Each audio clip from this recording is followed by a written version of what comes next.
Hello, everyone. Time to have a discussion on recruitment now. You see, recruitment forms an integral part of human resource management, which is our section two.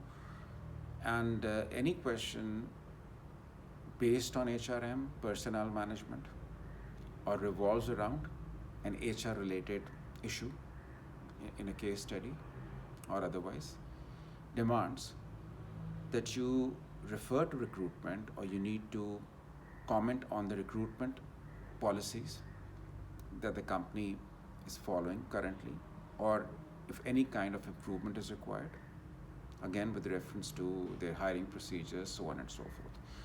So, as usual, the definition recruitment refers to all the activities that are carried out with the purpose of assessing multiple candidates, with the help of tests or interviews, and then selecting the most suitable one or offering a position to the most appropriate one.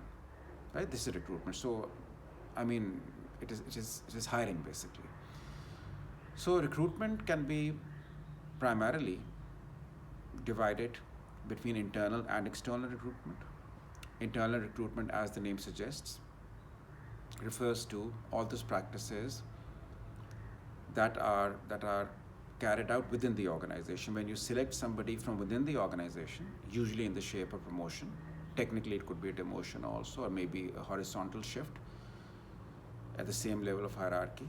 But as long as you hire somebody from within the organization, that's recruitment, that's internal recruitment. And external recruitment obviously describes all those methods that are used for hiring people from outside. Both have their own advantages and drawbacks. Internal recruitment is significant because it provides the employer with an opportunity to motivate their workers and offer better positions to the high achievers or those who have been performing well. It's a good motivational tool. Plus, it is less costly, it is less time consuming. The chances of an induction crisis are low because these employees, they are already familiar with the environment and they settle in quickly. So yes, internal recruitment has its own significance, though when it comes to external recruitment, we have an access to a variety of candidates who might be better qualified, who might bring in new ideas. And external recruitment is a way of keeping the existing workers on their toes in a way, in a way that you can pressurize them to raise their performance level. Otherwise, a replacement can be found easily. And plus, you see, this external recruitment also guarantees that a new slot, a new vacancy is not created in the organization unnecessarily, which happens to be the case with internal recruitment, because in internal recruitment you're just shifting people from one position to another within the organization, same organization. So there's always a vacancy to be filled. Whereas in external recruitment, when you hire somebody from outside, that problem does not arise. All right. So a comparative analysis between these two is needed. So, when you need to discuss external recruitment, internal, as I just explained, it is just promotion or demotion, or, maybe you move somebody at the same level of hierarchy, that's internal recruitment. No further discussion is required. However, in external recruitment, there are quite a few methods that are in practice nowadays. For instance, there's headhunting, especially used in case of specialists, when you hire somebody from another competing organization by offering him a lucrative, attractive package, something that he can't turn down. When you hire somebody from a competing organization, and like I said, it is seen in case of specialists. All over the world, in all the industries, specialists are headhunted by other organizations. That is the name of the game. So that's external recruitment. Or, if you're looking for fresh graduates, newcomers, you can visit education institutions, reputable institutions, and you can interview the high achievers there, usually in their final semester, and offer them a job there and then if they meet the requirements. So education institutions, that could serve the same purpose. Then obviously there are vocational centers. These are training centers that you may visit if you're looking for somebody with specific skills. They might serve the purpose, so on and so forth. And then there are commercial employment agencies also, usually that operate online. And these organizations, they maintain a database, comprising of you know they have information regarding people who are looking for jobs. They have their CVs, they have the whole pool of CVs, and then they have some information on organizations or employers they're looking for candidates.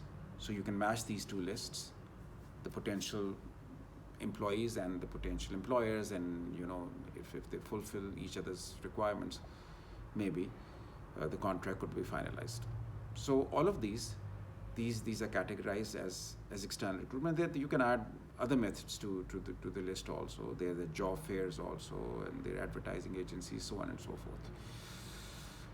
So in the beginning, I mentioned tests and interviews as a part of our recruitment procedure. So we should know that more or less there are 4 different categories, there are 4 different types of tests that are conducted in this context. We have the aptitude test that enables the employer to assess the aptitude of all the applicants, whether the person has the temperament for that particular job.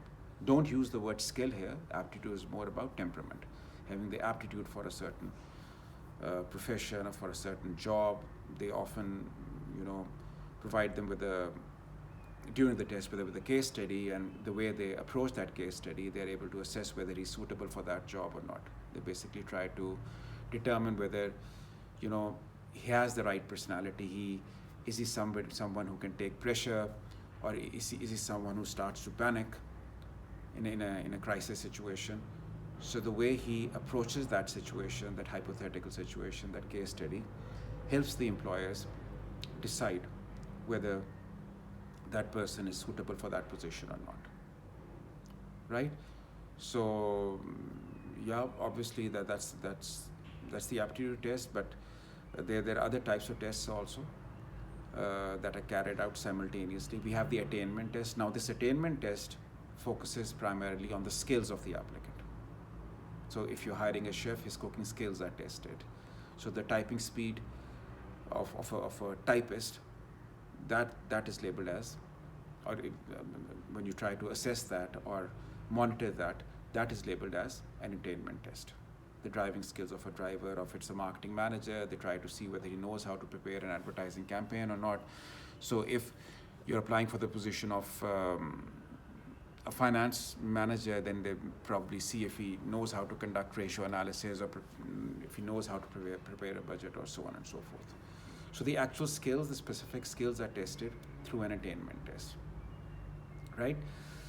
Then, in many cases, when you have to hire somebody, someone with relevant skills, or someone who is good, or someone who will make a valuable contribution towards the performance of that business, or who will contribute towards the growth or success of a business, it is important to ensure that he is intelligent enough to do that. For this purpose, an IQ test is designed, an intelligence quotient test.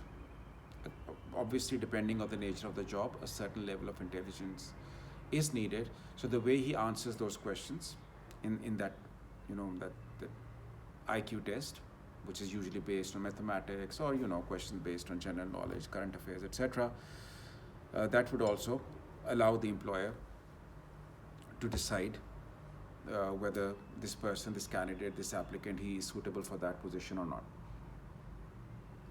So you should add these IQ tests also to aptitude and attainment tests, right?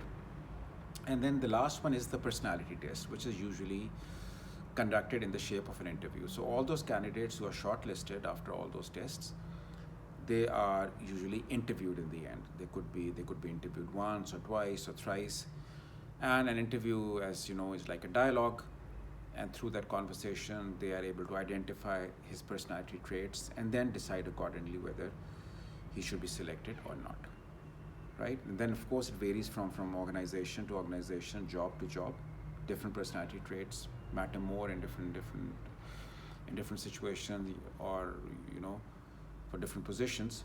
But usually, your communication skills, your confidence level, these are usually given a lot of weightage by the employers, right? So these are after the methods of external recruitment and after the types of tests and some comparison between internal and external recruitment. You are also required to go through the elements of recruitment or the steps involved in recruitment. And these include number one, job analysis. So, job analysis, if you have ever seen an advertisement through which they publicize a vacancy, job analysis is just an attempt to publicize a vacancy in such a manner that all the prerequisites they are highlighted clearly in that ad.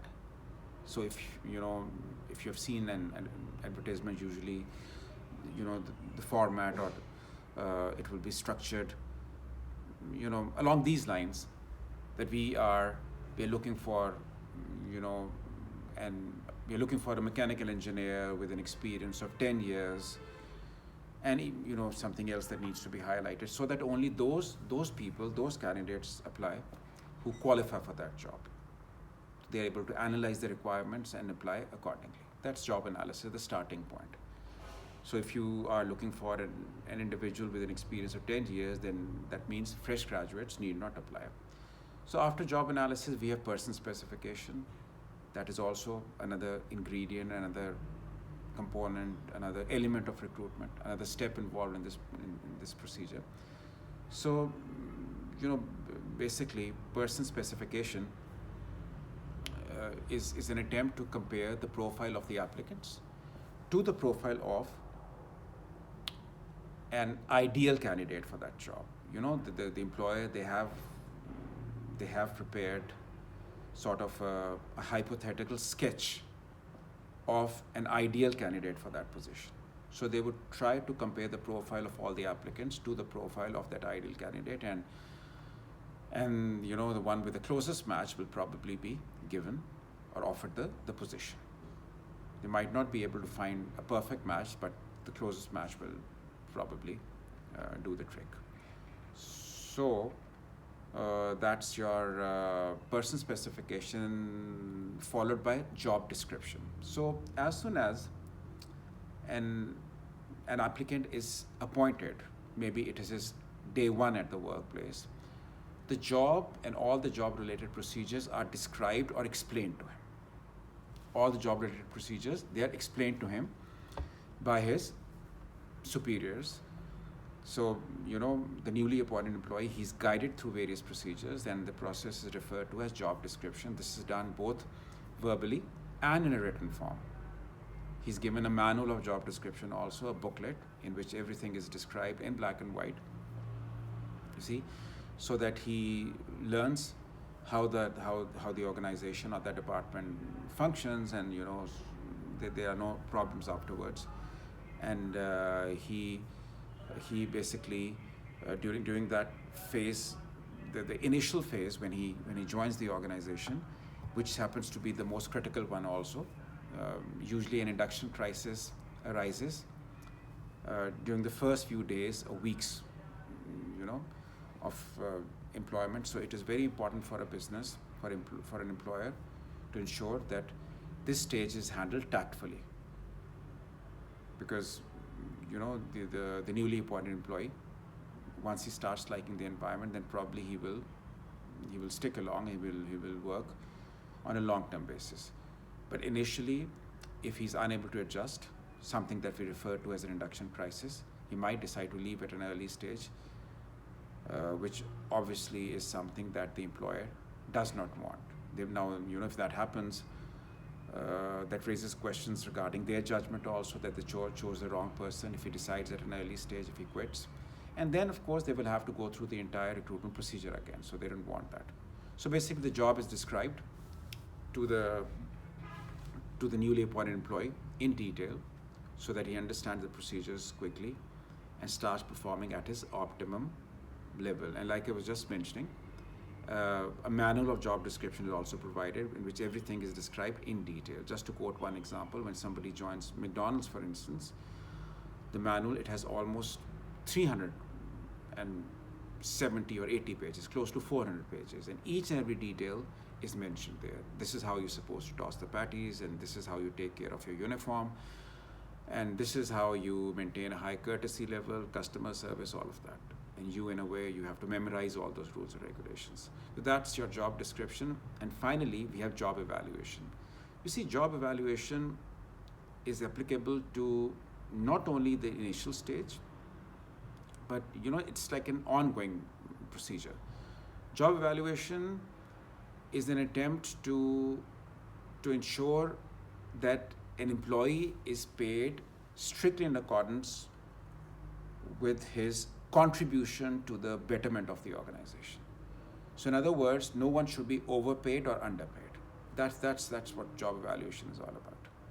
You have to monitor their performance closely, and you have to make sure that the remuneration, it is strictly in accordance with his performance. The amount is decided purely on merit. And like I said, no overpayment or underpayment.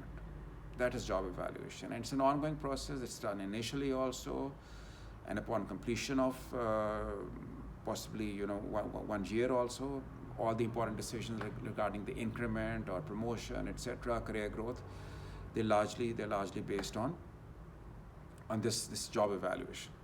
So obviously that is also critical.